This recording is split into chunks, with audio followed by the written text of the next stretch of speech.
These may not be suitable for very young audiences. Parental guidance is recommended. Ang programang ito ay naglalabas ng sensitibong eksena at impormasyon. Striktong patnubay at gabay ng magulang ang kailangan.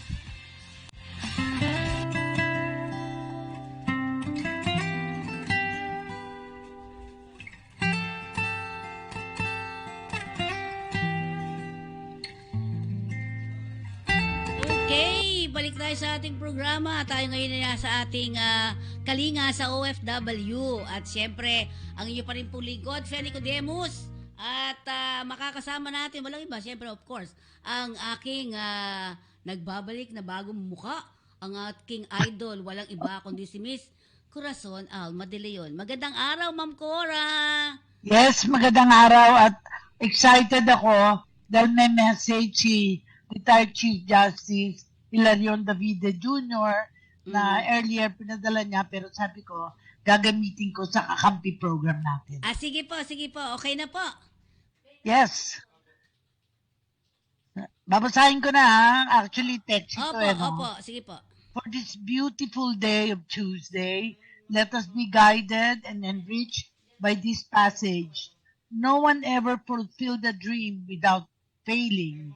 No one ever perfected an art without erasures.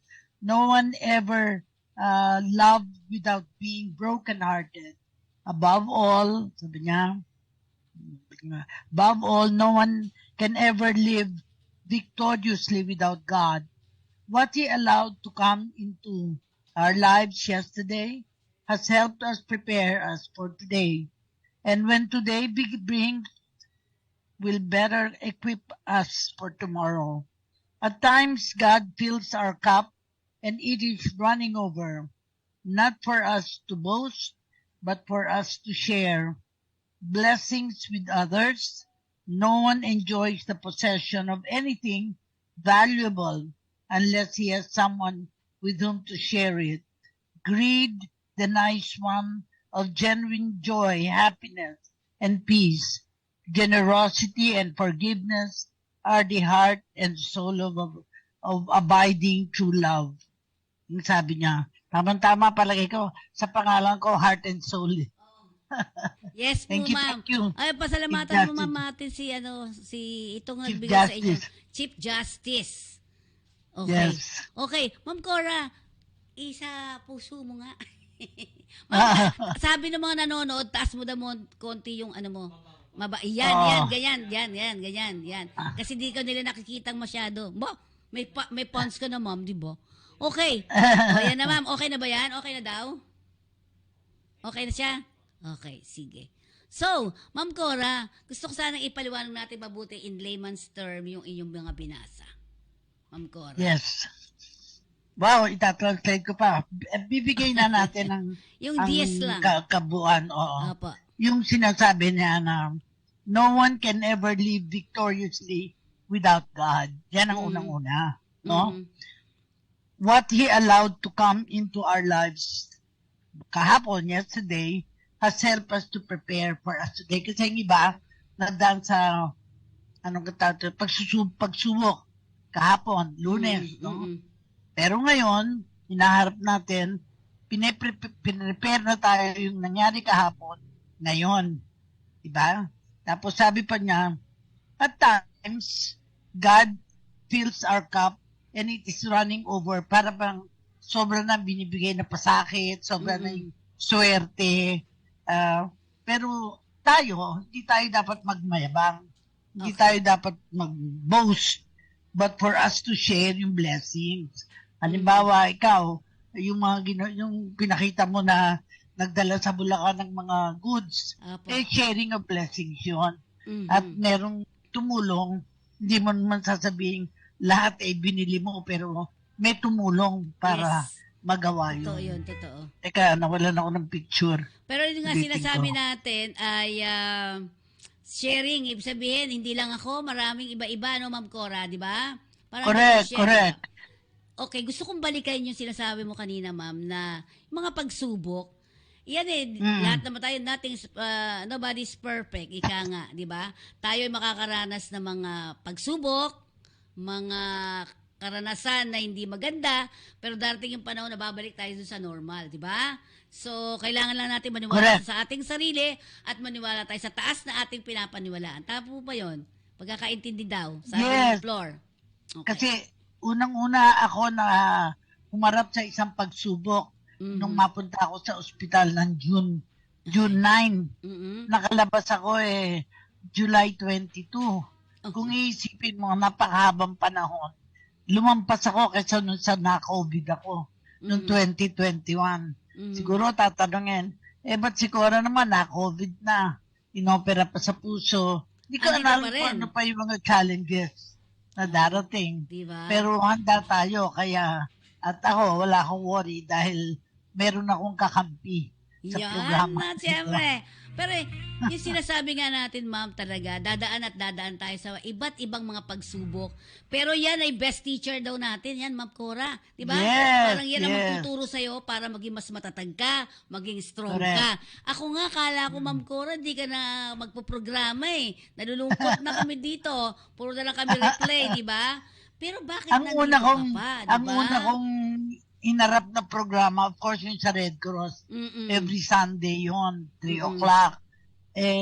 Naunawaan ko naman kung bakit ayaw muna akong payagan na lumabas. Kaya okay lang tayo dahil Zoom lang tayo and therefore I can, in fact, busy ako dahil masasabi natin bukas ay meron akong, of course, therapy pa, last day ko ng therapy.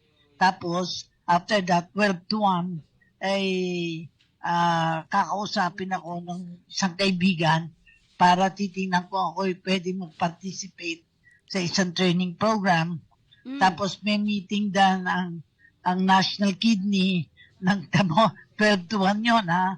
Tapos, 1 to 3, meeting ko with the National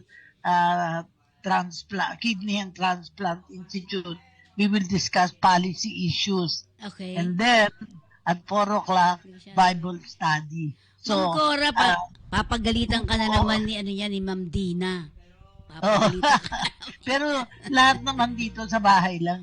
Hindi lalabas. Buti naman. Kasi kung hindi ako lagot ka kay Dina, di ba? Ma'am Cora, ang tanong ngayon, bakit? Wala ka namang sweldo?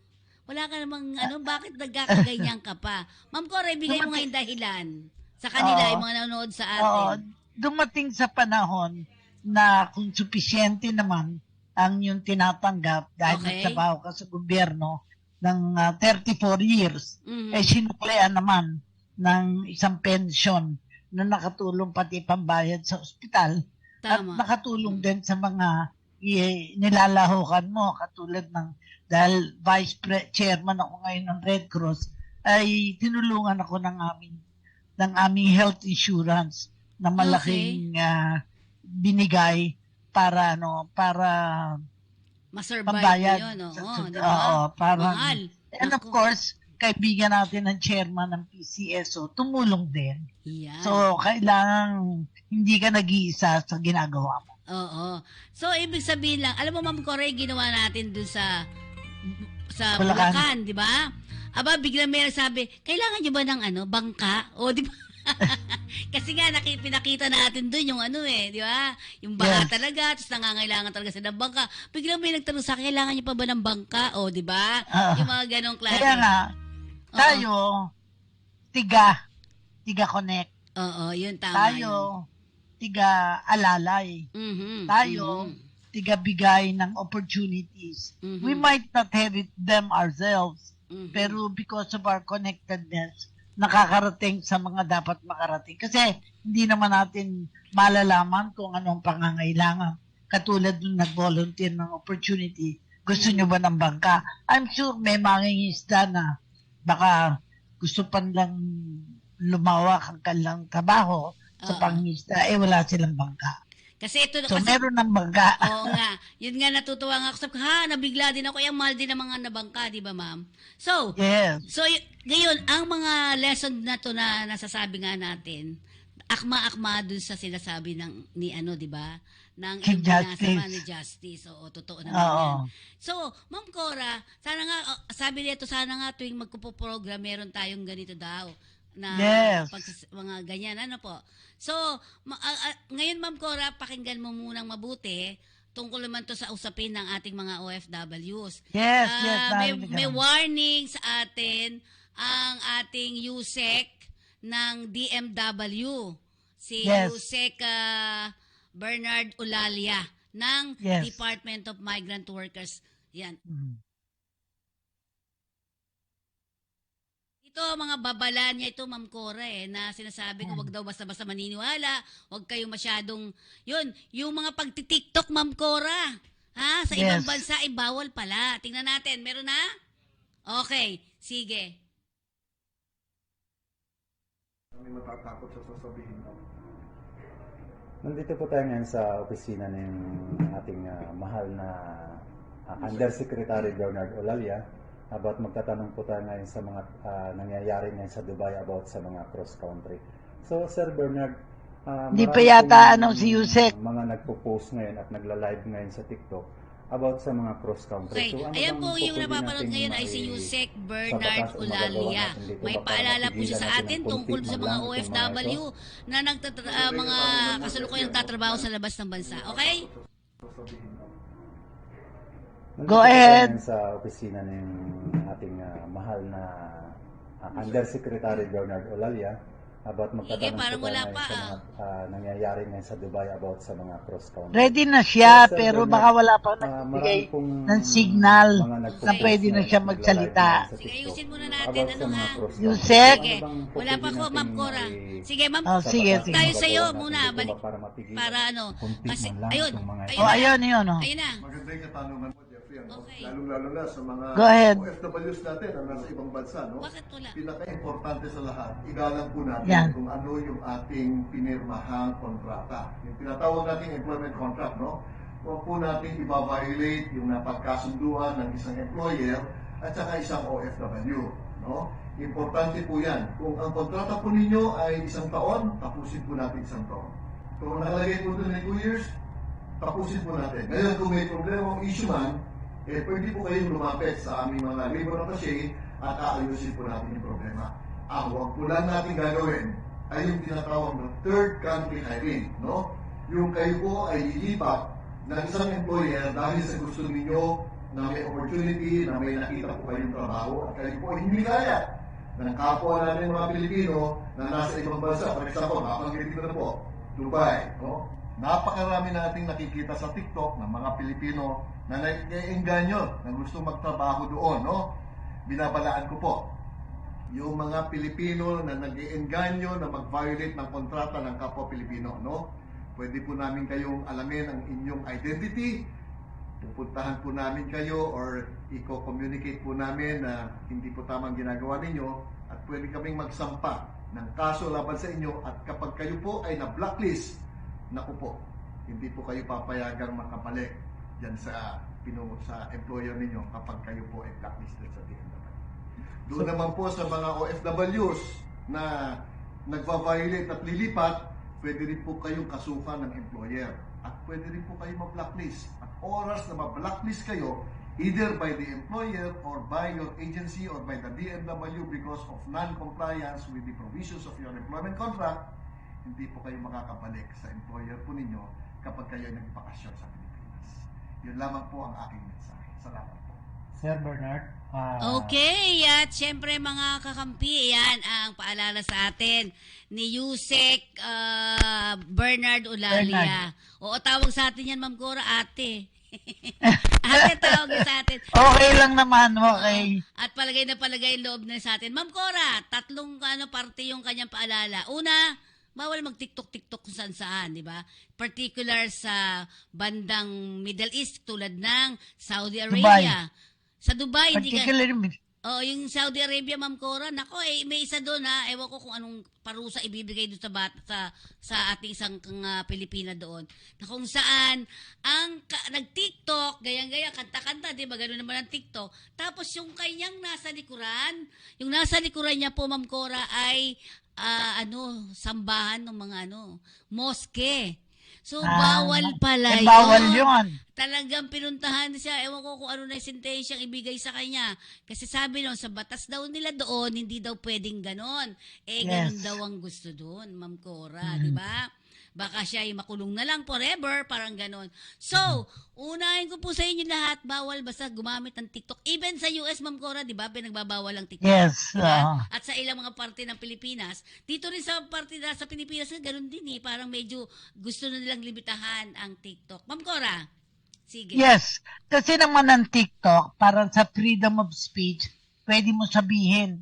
Kasi, ikaw ang nagbabayad para magkaroon ka ng TikTok dahil meron kang sariling linya, kumbaga, na gamitin. Pero ang nakita ko, kung hindi naman totoo ang sinasabi mo, wala ka namang karapatan. Pero alam ko, merong nag-e-ere sa Amerika at nagre-reklamo sa mga nangyayari o binabalita kung ano namang nangyari sa Pilipinas. Hindi ko na kailangang sabihin kung sino, pero narinig ko ito at pinapakinggan ko, pinapanood ko. Dahil gusto kong malaman ano yung balita niya na natatanggap from the Philippines na binabandilyo niya sa Amerika. Very important yun. Ikalawa, meron akong caregiver na sabi niya, nag-iintay siya ng tawag para makapagtrabaho sa Dubai. Okay. Pero sabi ko nga, gusto kong alamin sino ang kausap niya para makapunta siya sa Dubai. Kailangan alamin natin, baka naghihintay siya sa wala. But in the meantime, she's a caregiver and I hope she continues to work while waiting. Okay. Nangangailangan siya ng pondo. Yun. So sa mga sinabi ni Yusik Olalia, very helpful yan. Tsaka pwede silang tumawag sa atin kung meron silang detalye na gusto pang malaman. Dahil accessible naman tayo kay Yusik Olalia. At syempre ang ating kuya.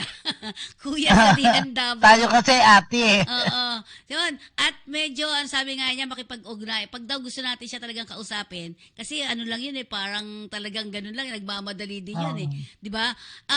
Pag gusto natin siya kausapin, meron naman na number na ibinibigay sa atin para access, i-coordinate natin doon sa kanyang secretary. Tama rin naman, di ba, Ma'am Cora? Yes. Kailangan maliwanag ang ating katanungan.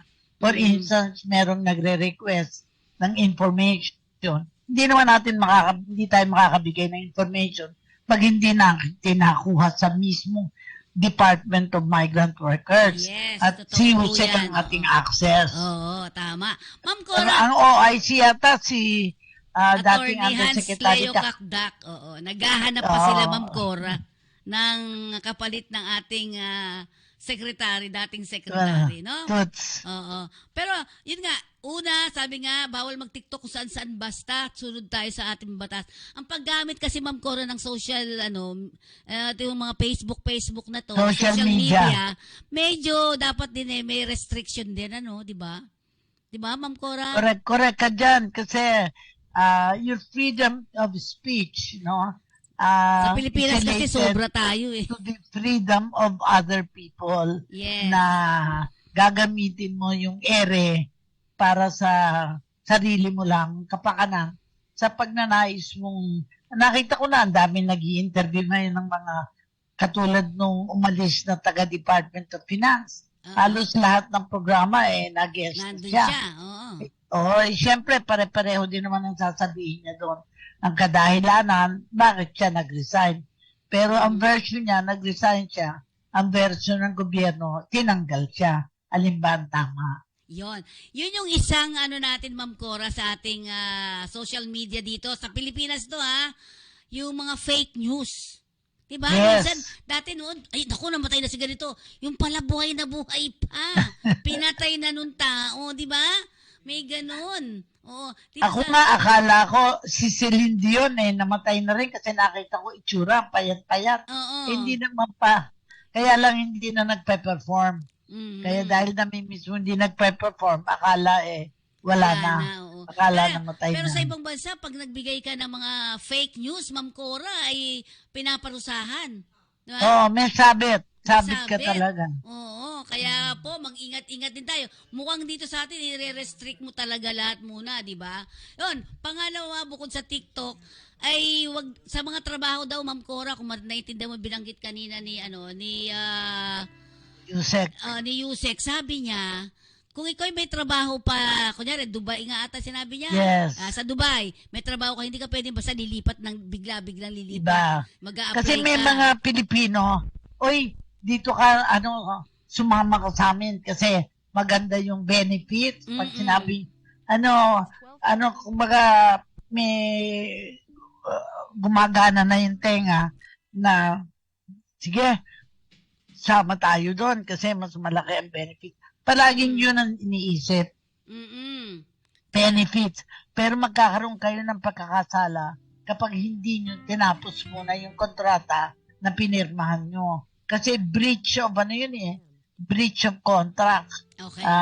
May pangako kayo na tatanggapin nyo. Lalo kaya para sa akin, huwag tatanggap ng masyadong mahaba na kontrata. Oo nga. Kasi baka hindi nyo... 2 taon, di ba? Oo, okay lang yun. Pero kung masyadong mahaba, Oo, tapos bilang ayaw may mo na kontrata pala. kayo, tapos nag-extend kayo, tapos nagsisi kayo. Oo, tama. Dahil may offer palang maganda, sorry na lang, dahil nakapirma na kayo ng kontrata. Ang kontrata kasi pwede kayo palang kasuhan dyan. Kung di kayo nagtapos sa Definitely. kontrata, ganun pala yan, di ba? So, definitely, bawal yon, bawal sa kanila Yes. yun. Oo. At kung kailangan nyo naman ng mga paghingi ng tulong, andito kami ni Ma'am Cora, tapos i-relay na lang natin doon, Ma'am Cora. Tama? Yes. Yun. Let us be the connect, or let us be the conduit para matulungan kayo. Kasi minsan, hindi kayo maka-access. Minsan nga, merong isa nagtatanong sa akin, kailan ba pwedeng makausap si Makalintal? Sabi niya, ganun kasi may mga tanong sa senior citizen. Okay. Sabi ko, may telepono pero hindi natin makontak. Sa area na lang natin sabihin na kung pwedeng mag-appear siya at may mga tanong. I think we can use that. Yes, pwede. Oo nga naman. At ito, direct naman tayo kay Yusek, di ba? Pero Ma'am Cora, ang sinasabi natin, yung pagka-directa natin, may mga panahon oras din sila, na, di ba, Ma'am Cora? Tama ba ako? Bilang katulad ninyo na nagtatrabaho sa gobyerno dati, di ba, may panahon at oras din naman kayo. Hindi naman parating pag gusto kong kausapin ka, kakausapin ka. Ma'am Cora, paano mo sabihin yun? Di ba yung iba, hindi sila nakakausap kasi ganyan. Oh. Paano ba yun, Ma'am Cora? Hindi, kaya naman unawain. Kung ang kalang hinihingi ay information, may mga tauhan ang undersecretary, secretary na pwedeng kumausap. Yes. Pero kung ayaw at gusto mismo, gusto makausap mismo secretary, maawa naman kayo sa mga cabinet secretaries. Kaya ngayon nga, haharap pa sila sa Kongreso, sa Senado para sa budget nila. So, alam mo, pag meron budget hearing, lahat ng mga tauhan kasama dahil kailangan sumagot sa mga tanong ng mga kongresista at saka senador, di ba? Kaya wala sa opisina, nandun sila sa Kongreso. Saka sakit sa ulo kaya niyan, di ba, Ma'am Cora? Iano mo parang papatunayan mo na kailangan mo tong budget na to kasi ganito. Di ba, Ma'am Cora? Yes. Just Minsan naman, katulad nangyari kay Secretary of Education na karakaraka inaprubahan yung pondo na kailangan niya para sa kanyang mga tauhan, di ba? Yes po. Depende kasi sa pananaw ng kongresista. Kung naniniwala sila na at risk yung secretary na yun kapag hindi nabigyan ng kanyang confidential funds na pwedeng maproteksyonan siya. Talagang ganyan depende sa departamento. Pero, ako doon sa... Ma'am Cora, sa inyo po. Ito tanong dito. Ma'am Cora, ito lang. Ito ang tanong sa inyo. Sabi, ay ano daw. Nung bang kapanahonan nyo, meron bang yung fund na yan? Yung hinihingi ng mga bawat ahensya? Oo. Emergency fund ba yun? Emergency fund? Ang departamento ko naman hindi maraming nagagalit, maraming natutuwa dahil nakakatulong ka sa Opo. mga mahirap, di ba? Ah, Pero binigyan ako ng parang extra na driver para security. Ang mm, sabi ko, iintindihin ko pa kapag dalawang sasakyan. Dapat isang sasakyan na lang, may driver ka, may security, sapagkat hindi ka naman merong nagbabanta sa'yo na gusto kang patayin dahil galit sa'yo. Siguro yung mga taong talagang mahirap ang kanilang trabaho dahil marami nagagalit, baka kailangan nila yung parang security and which will require confidential funds. mhm. But yung confidential funds na yun, i-report mo din, nagamit mo eh. Kanino ba napunta yung confidential funds? We still remain accountable, kaya tayo may commission on audit, kaya tayo may ombudsman. Kaya yun, dapat tingnan natin na ito ba parang against sa polisiya ng commission on audit dahil pag naggumasta ka ng pera na wala ka namang K o wala kang karapatan na gumasta noon, sabit din, pwedeng kasuhan. Confidential fund ng tawag natin. Pero nung kayo, ma'am, ano ang tawag naman dyan? Meron na ba rin noong mga panahon ninyo? Meron na rin, pero pa. hindi mo naman kinakailangan dahil hindi ang buhay naman hindi at risk na naging secretary nga ako social welfare, 6 years akong naging civil service chair, pero hindi ako nagdaan sa ganon.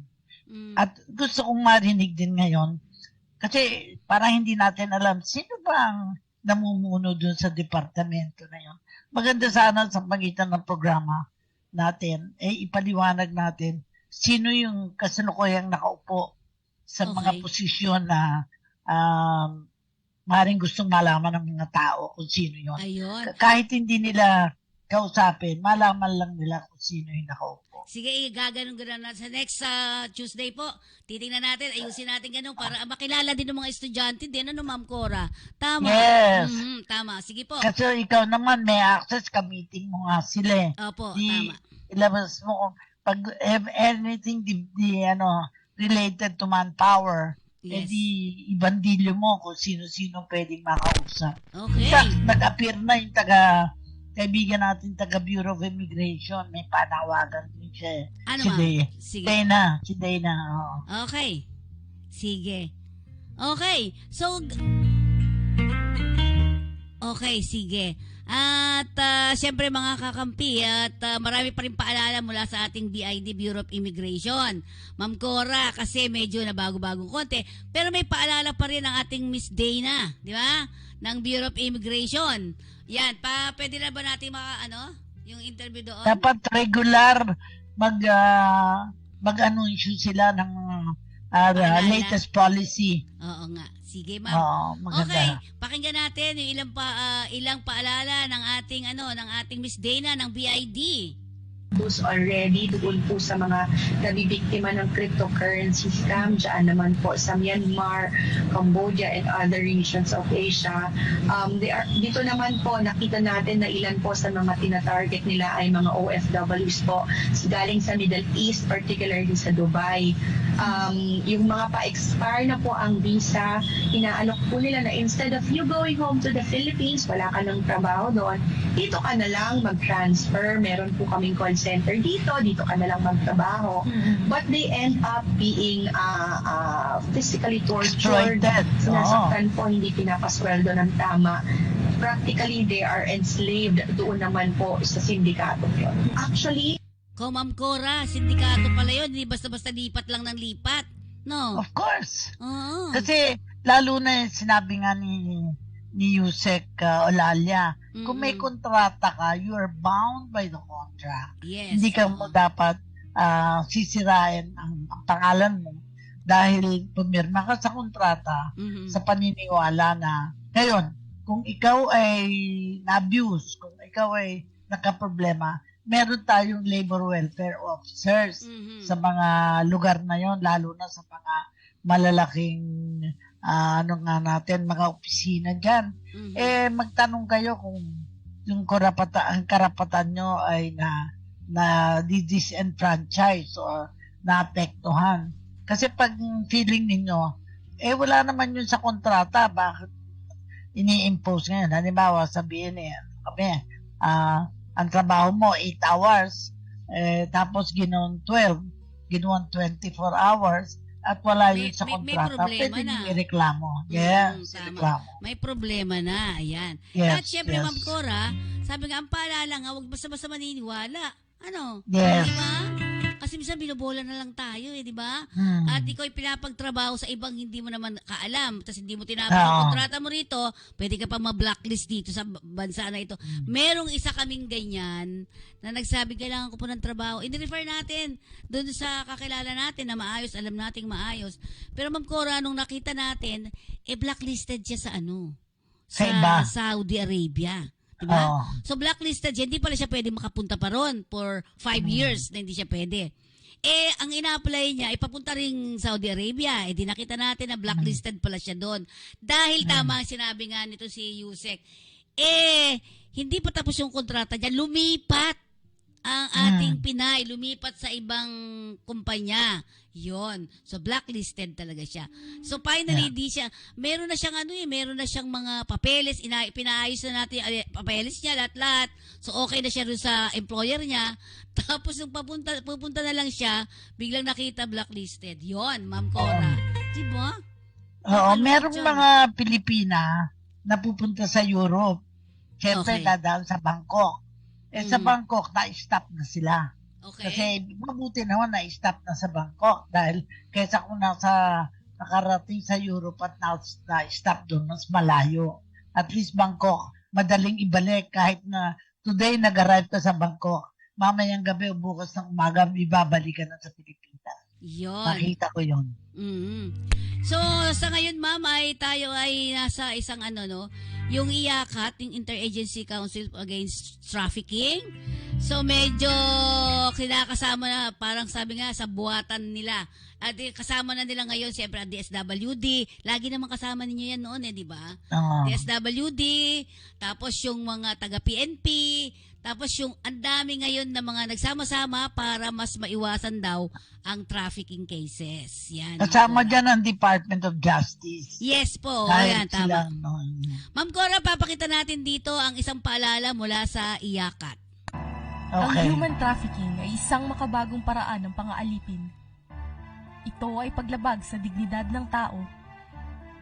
Ito ay isang krimen.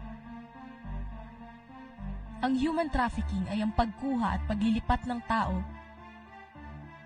sa pamamagitan ng dahas at panglilinlang upang pagsamantalahan sa paraang prostitusyon, pornografiya at iba pang uri ng sexual na pananamantala, pang-aalipin o sapilitang paninilbihan, mail order bride o pag-aalok ng kasal sa isang dayuhan at ng Filipina na may kapalit na bayan, pagtanggal at pagbebenta ng mga bahagi ng katawan, pagkuha at paggamit ng bata para sa ilegal na gawain, kabilang ang pagsali sa mga armadong pakikibaka, o pag-aampon ng bata upang sila ay pagsamantalahan. Sama-sama nating labanan ng human trafficking. Laban kontra human trafficking ay laban nating lahat. Tumawag o mag-text sa 1343 Action Line o dumulog sa anumang ahensyang miyembro ng Interagency Council Against Trafficking.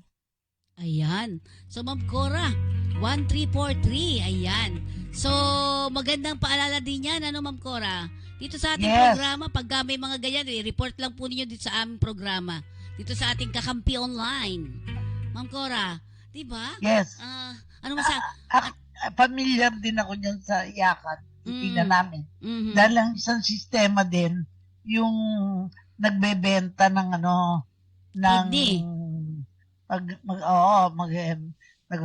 opera, kailangan nila ng parte ng katawan. Kung ano man, ay ayaw natin katulad ng sa kidney transplant.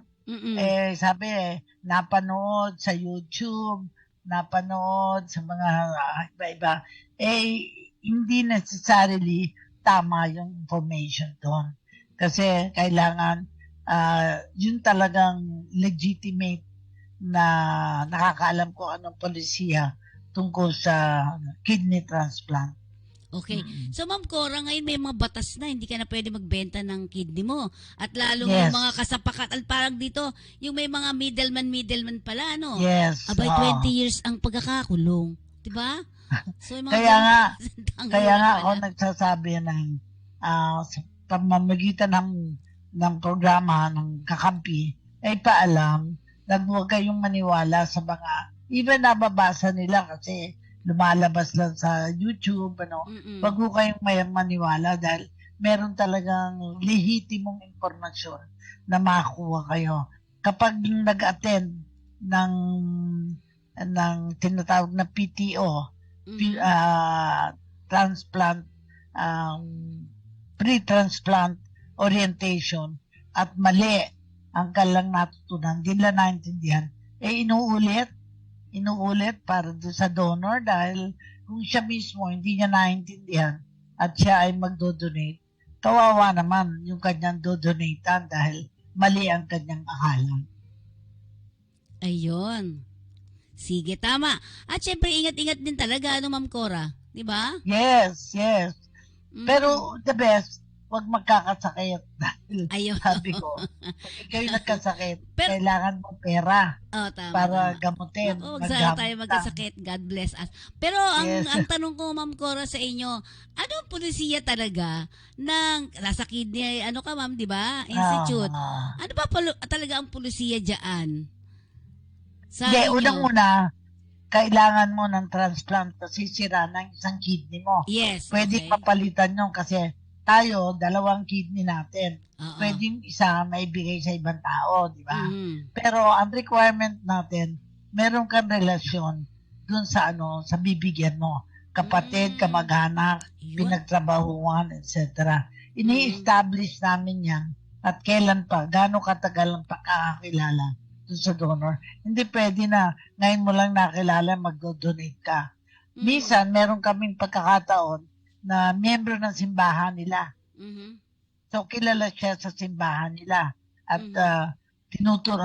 tumutulong yung simbahan nila na kung walang donor, ay pinabandilyo nila sa kanilang simbahan kung sino ang pwedeng mag-donate. Okay. Kasi parte sila ng kanilang simbahan. Yun. So, mga ganun ng polisiya, hindi pwedeng, Kahit kunwari na sino. kahit sino ang pwede. Lalo na siguro yung mga kumikita. Oo. Tama? Hindi, yung, halimbawa, meron kang kasama dyan sa kakampi, merong kaibigan, yung kaibigan sabi, ay, interesado akong mag-donate, pero 300,000 ang singil. Babayaran. Oo. Para may kamag-anak. Yun ang binabawalan namin. Okay. Pero hindi ibig sabihin, hindi ka tutulong sa binigyan mo ng kidney. Pwedeng tutulungan ka sa trabaho, Mhm. pwedeng tulungan ka sa ibang pagkakataon Mhm. na lahat ng gastos mo para sa pag-transplant, gagastusan ka Okay. ng recipient. Yun. Pero yung pag-interview namin sa donor, tinitiyak namin na walang ganong usapan. Pero alam din naman natin, hinihingan din natin ng tulong ang recipient kung mahirap yung donor. At saka gusto natin, na-advertise ko na, kailangan member ng PhilHealth, member Okay. ng SSS, para may record at saka alam natin kung sino itong tao na to na nag-donate Yun. at humingi ng donation. Yun. At dapat lagi tayo mag-iingat din. At siguro, Ma'am Cora, paano halimbawa, gusto ko magpapalit at meron naman Yes. donor ako. Kanino ako Oo. lalapit? Hindi, Para magsabi. depende, no? Kung ikaw ay, kasi may mga committee, yung ethics, yung mga ospital. Okay. So, rehistrado yan na pwedeng mag-apply na gustong mag-donate o gustong matransplant sa particular hospital. At ito ay covered na merong National Ethics din Committee under the Department of Health na under din kami yung mga committee doon sa Department of Health. Ngayon, kung halimbawa sa programa natin dito, merong nagbalita, totoo ba na ganito ang mangyayari? Ito, ang tawag ko doon, chuchu. Mga chuchu na hindi totoo. Gamitin natin ang informasyon dito kasi magtatanong tayo sa legitimate na mga ospital. Kasi minsan, ospital sa probinsya. Sabi, na-transplant doon. Pero palagi natin nire-remind, kahit na na-transplant kayo sa probinsya, pag yung transplantation, nagre-require tayo ng 10 years na monitoring. So, hindi pwedeng, kasi nag-donate ka, tapos na, nakalimutan na, hindi pwede. I-monitor for 10 years para makita ang buhay ng tao na yun sa pag-donate. Yun. At napakagandang usapan kasi alam mo, Ma'am Cora, ang dami rin pala nangangailangan talaga ng mga kidneys. Yan. Yes! Oo, ang dami. Dahil ang daming may sakit eh. Oo. Pero ba't ngayon, sunod-sunod nga, iba-iba ng mga sakit eh, no?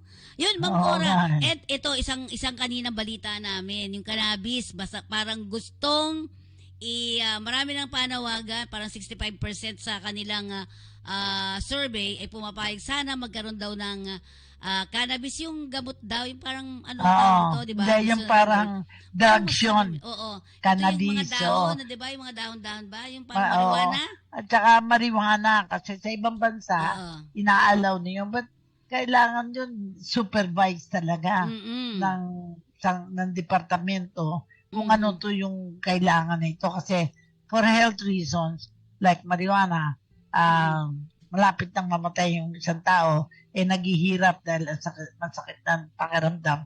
Gusto maalis yung pakiramdam na yun. Ang iba niniwalang, dapat i-allow na natin ang marijuana.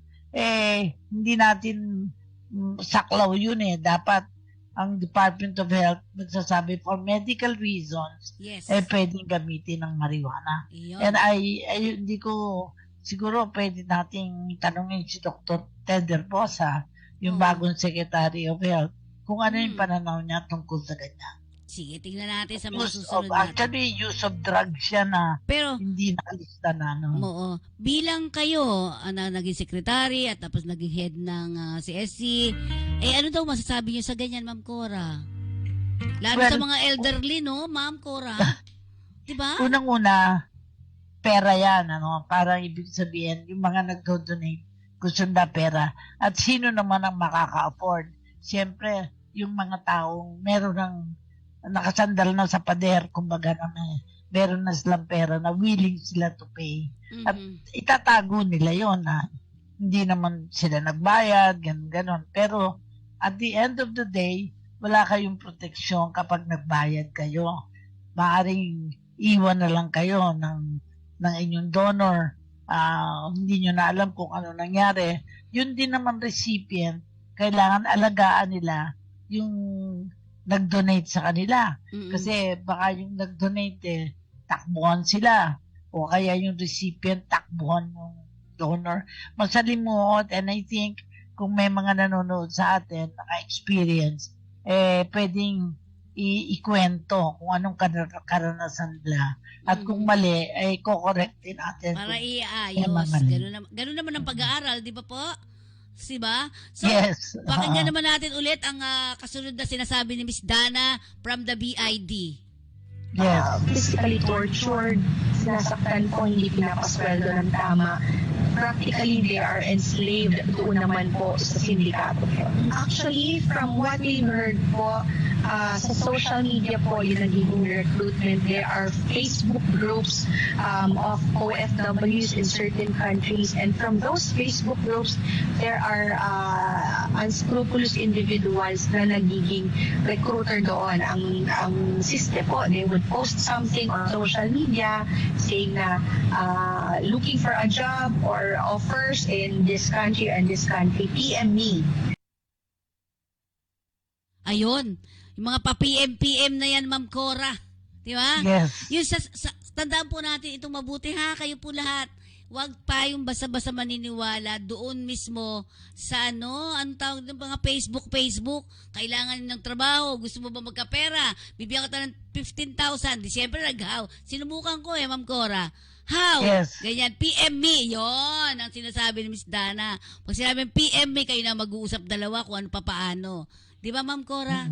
Diferensya. Ang paniniwala ko, yung pagtulong mo sa kapwa, whatever, funds or help, ayun ay base sa yung relasyon na pinagkakatiwalaan mo. Kung ikaw ay nagbigay ng pera dahil alam mo na nangako na babayaran ka at hindi nagbayad at puro pangako, karapatan mo na sabihin, o sige, pagbibigyan kita, pero next time di ka na makakautang. Parang merong next time na hindi na mangyayari. Kasi hindi naging maganda yung karanasan ng taong nagpautang o nagpahiram. Okay. So, ayan, ingat-ingat pa rin tayo sa lahat-lahat. Kapag kayo nandito ka na, huwag ka kagad pag-aralan lahat ang mga bagay-bagay. Kung sakasakaling gusto nyo lumipat, magtapos ng kontrata. Tama si, di ba, si Yusek. Kasi diferensya yun. Ma'am, pwede ba silang idemanda? Halimbawa, ako ayoko na, nakaisang taon na ako, tamad na ako, ayoko, babalik ako sa Pilipinas, pero hindi pala bumalik. Diba? So, pwede siyang kasuhan. Sino magkakaso sa kanya? Of course, dahil una magkakaso yung kontrata niya na siya ay dapat kausap niya yung kung anong bansa man yun.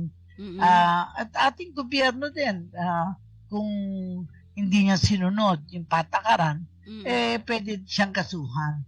Kaya, alamin natin, in fact, gusto kong malaman sa mga nanonood na nakikinig sa atin, meron ba kayong nalaman na nakasuhan at nakulong? O baka sasabihin ng mga iba, nakakasuhan nga pero nalalakad naman, hindi nakukulong. Yeah. Mga kwentong ganon.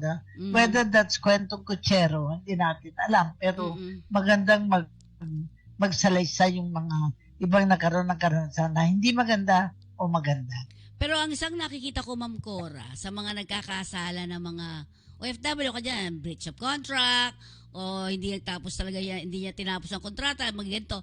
Ang nangyayari, ang isa sa mga nakikita natin sa pag-handle natin ng mga kaso, naba-blacklist sila. Hindi na sila makapunta sa bansa na yan, o lumilit ang pupuntahan mong lugar, pagka ganun di ba, Ma'am Cora?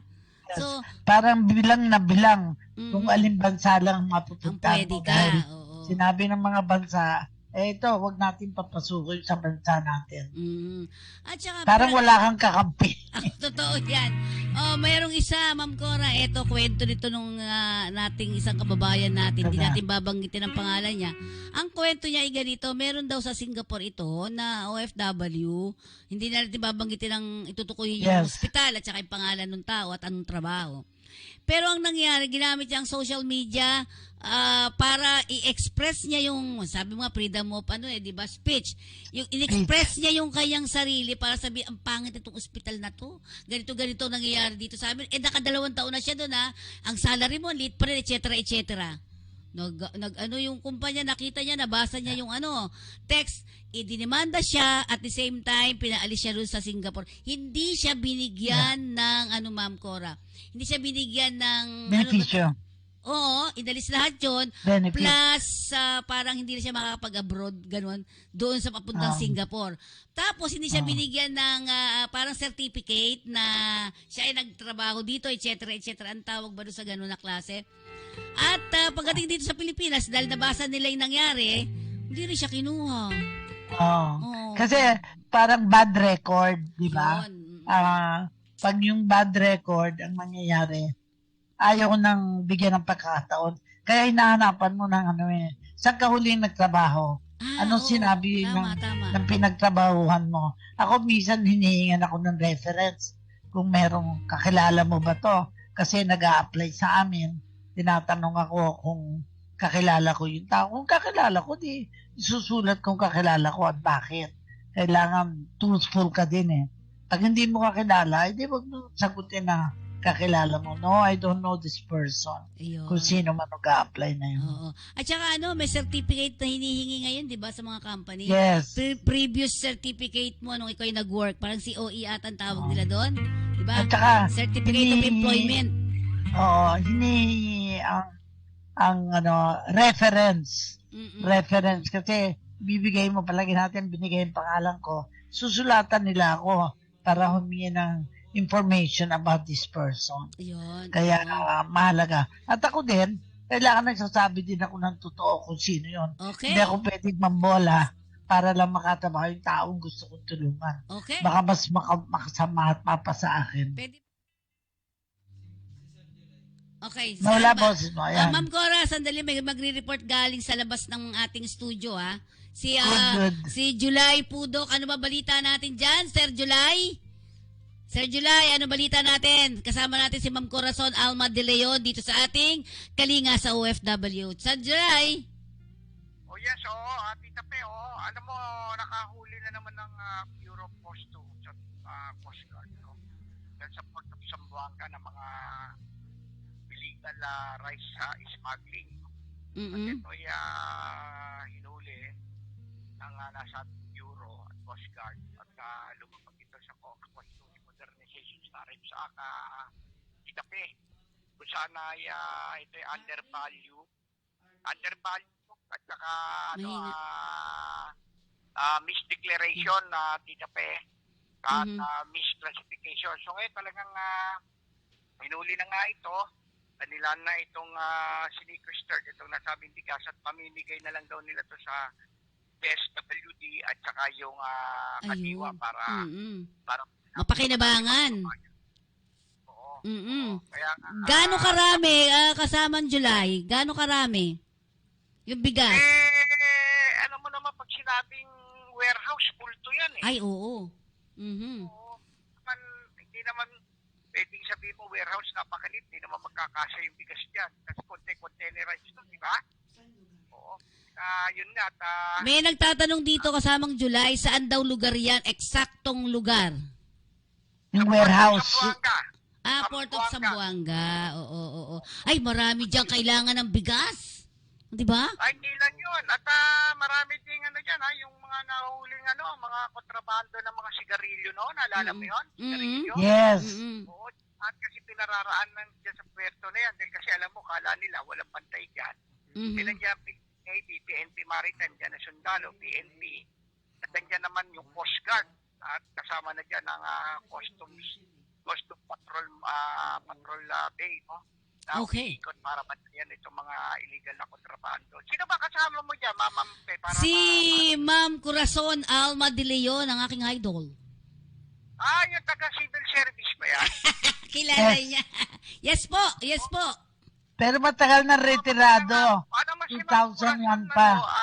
Ma'am Corazon Alma de Leon, nung nasa CSP yan, ini-interview ko yan pag mayroong mga coverage siya noon. Talaga? Yes, okay. correct. Suki ako niya kasi mga bodyguard niya, naging barkada ko noon, mga security niya. Mabait yan. Ay, belated CSC anniversary. Kahapon ba yan, isang araw? Yes. Celebrating, Tape.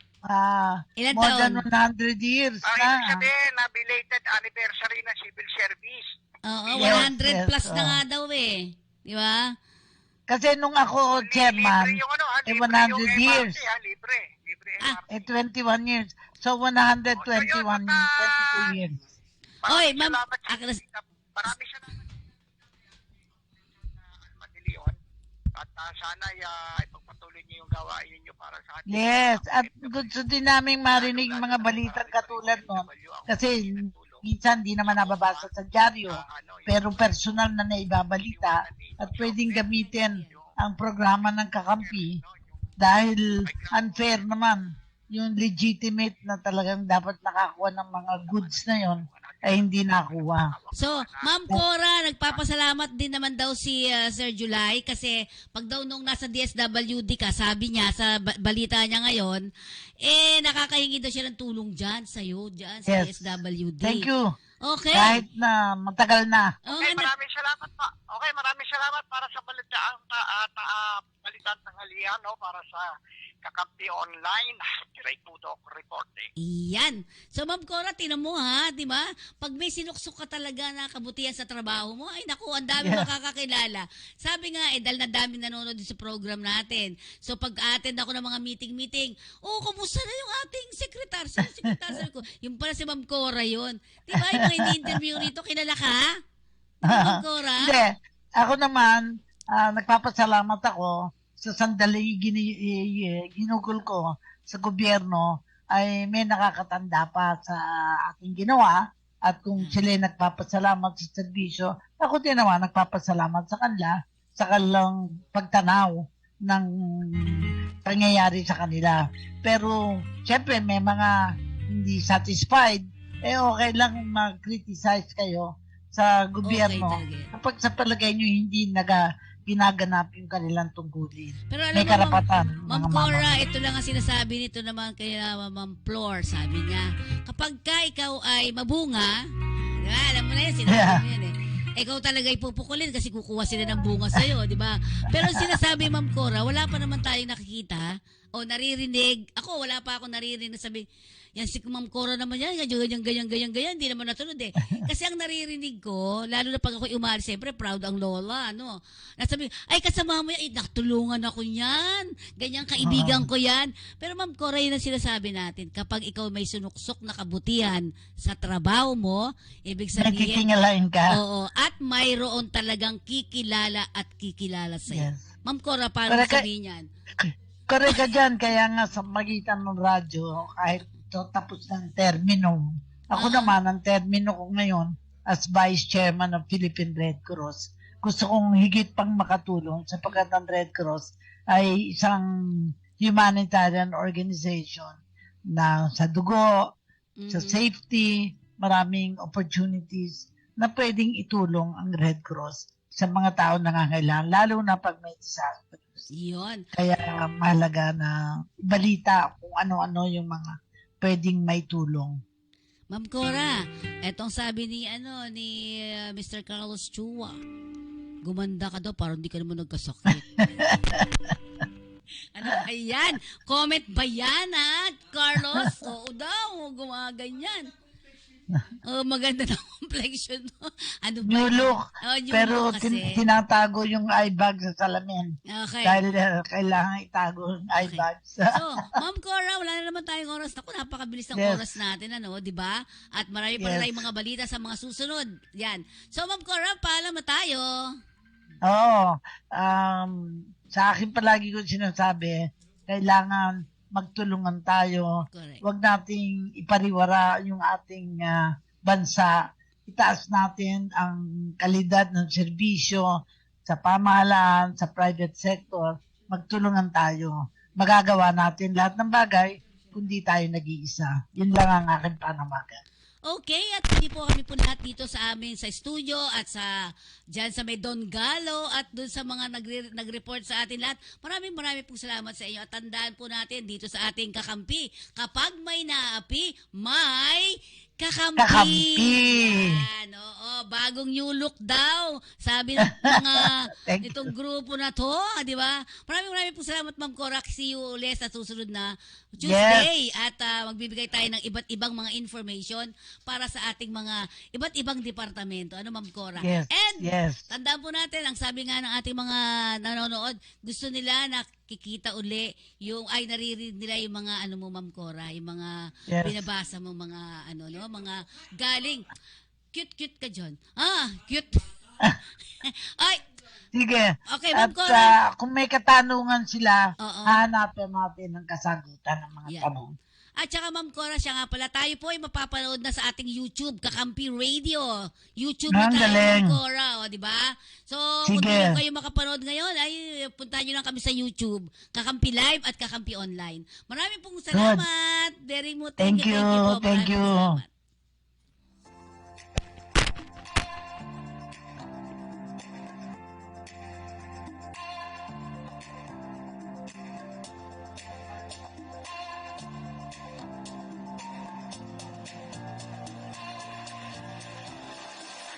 Salamat.